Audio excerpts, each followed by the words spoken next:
Shalom. First and foremost, I want to give all glory, praises, and honors to Yahweh, by Hashem Yahweh Shai. I want to give double honors to the apostles and elders of Great Millstone, and salutations to you brothers that's doing this work in sincerity and in truth. Today is just going to be a lesson basically about how reprobates never endure. Reprobates never endure. Sometimes it serves a purpose to go back down memory lane. All right, especially for brothers that's have been in this truth, in this word for some time, to reflect on the past, because a lot of times they serve as great teachings, or they serve as great edification and warnings for new and future brothers. All right, so I was doing that, looking at a couple of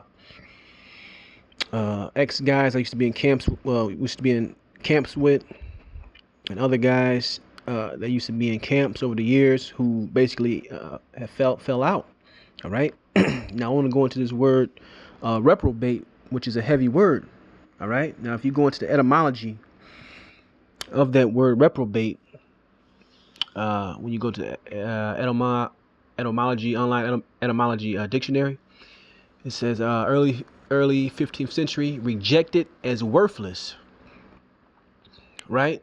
From late Latin reprobatus, past participle of reprobare, disapprove, reject, condemn. So in the scriptures, when it talks about reprobates, or if someone's called a reprobate, that's a heavy accusation against someone. All right. Now, the whole lesson, I think the name of the lesson I'm gonna name it is reprobates never endure, because utterly the Most High has rejected these individuals. All right. And the number one reason why reprobates become rejected, or so-called worthless according to the definition, is because that pride. All right. That pride is something that's very, very serious. Okay. And when you get puffed up, and when you're very proud, the Most High doesn't like that, and He can easily take the spirit off you.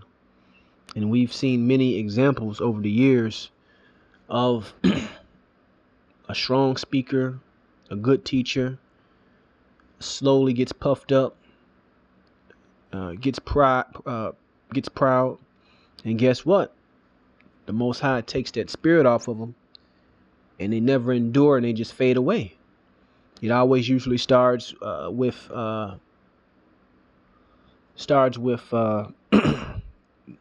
them changing the doctrine. All right. Now, a part of this truth is knowing that you must be taught, knowing that there's an order, knowing that certain brothers are under other men. Okay. All these things are a part of this gospel and a part of this truth. It's talked about and taught in the Bible. All right. We did not wake up of ourselves. I woke up through the ministry of Great Millstone, starting with the apostles all the way down. Okay. So when you lose that mindset and you lose that focus, that's when brothers become reprobate. But let me keep going in this definition. It says from the Latin opposite of reversal or previous condition, probare, prove to be worthy. Earliest form of the word in English was a verb meaning to disapprove. All right. So with that, I'm going to go right into the scriptures. I'm going to get this right here. Bear with me. And this is the book of Jeremiah 6:30. It says, reprobate silver shall man call them, because the Lord have rejected them. All right. Because the Lord has rejected them. So, you know, there was a song by 50 Cent back in the day called Wankster, man. And one of the famous lines from that is, you used to be the man, homie. You know, but basically what the hell happened to you? And that's the frame of, that's where I'm coming from when you look at these reprobates, man. These guys was, hot shit, or they thought to themselves they were hot shit during this time. And guess what? You don't see them anymore, man. All right? You do not see them anymore. You don't see their works. You don't see them doing anything to add to the ministry. You don't see them doing anything to push the word of Yahweh Shem Yahweh Shai. All right? They completely and utterly are reprobate, man. Reprobate silver shall man call them, because the Lord have rejected them, meaning they're of no use. All right? This work, this truth is a humbling experience. And you have to stay humble and contrite to endure in this thing, man. All right? These guys thought that they got to a level.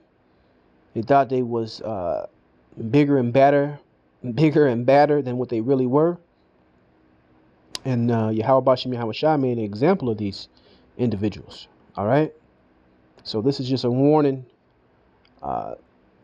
for brothers out there who may be good at memorizing scriptures, who may be good at speaking, who may be good and have certain gifts.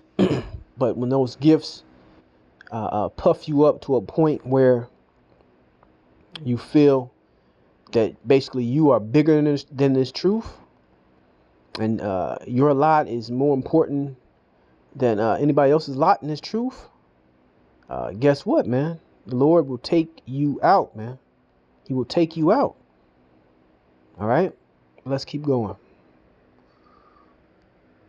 Let's go to the book of Proverbs 24 and 21. It says, "My son, fear thou the Lord and the king, and meddle not with them that are given to change."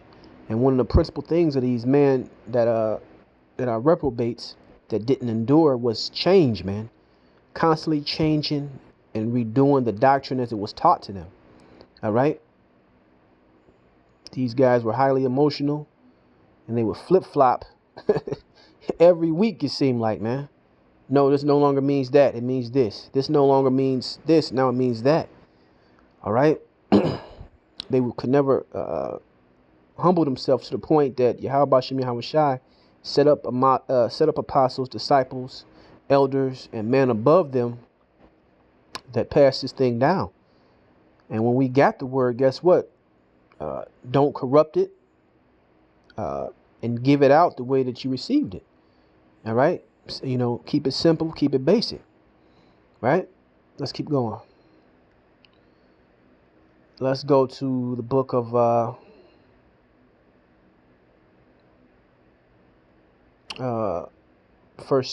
let's go to Titus chapter 1 verse 15. It says, "Unto the pure all things are pure," right?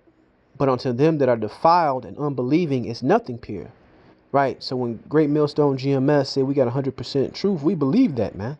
We have everything that we need through the spirit of Yahweh Shem Yahweh Shai to make it out of here. All right? If we're part of that chosen elect, and if we endure, all right, the right way, and if we continue to work the right way, all right, because part of being a reprobate is dropping that plow. All right? Making excuses for the flesh, feeling that I don't have to do this anymore. It shows what you are at the end of the day when you conduct yourself like that. Let me read this again. "Unto the pure all things are pure, but unto them that are defiled and unbelieving is nothing pure, but even their mind and conscience is defiled." Right? It says, "They profess that they know the Most High, but in works they deny him, being abominable and disobedient, and unto every good work reprobate." Reject it, man. So you got a lot of these guys that are upstarts, a lot of these guys that are changing doctrines. All right? They got the foundation. They got the name of the Lord through the apostles and elders on down. But, now they a little bit too big for their britches. And guess what? They're going to flip and remix everything. You got to watch for guys like that. All right? It's a lot of guys that got that spirit on them, man. That currently are in Great Millstone, I perceive. All right? That feels that they're bigger and badder than the body, and that they got it, and the Most High is dealing with them personally, and only them personally, and they're going to remix this thing, right? So if you, and I'm saying this because 2020 is always hindsight, that if there's individuals in these camps that are pushing that vibration, man, they got to go, period. All right, let's keep moving. I got one more. Like I said, this is not going to be long. Just something that hit me in the spirit to talk about. So that's what I'm doing. This is Ephesians 4:14. It says that we henceforth be no more children, tossed to and fro and carried about with every wind of doctrine, by the sleight of man and cunning craftiness, whereby they lie in wait to deceive.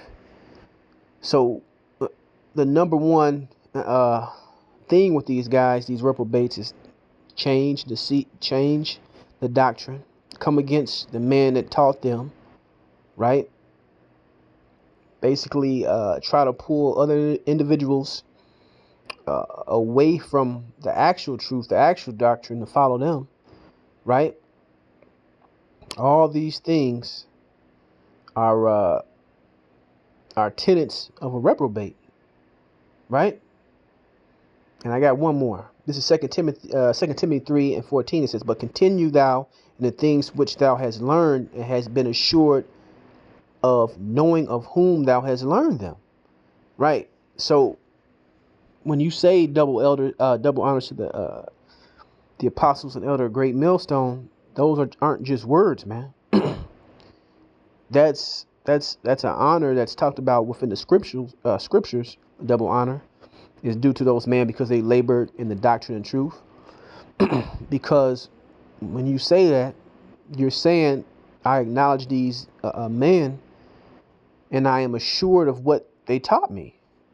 So since I'm assured of what they taught me, I'm gonna go out and follow in that same those same footsteps, so you understand, right?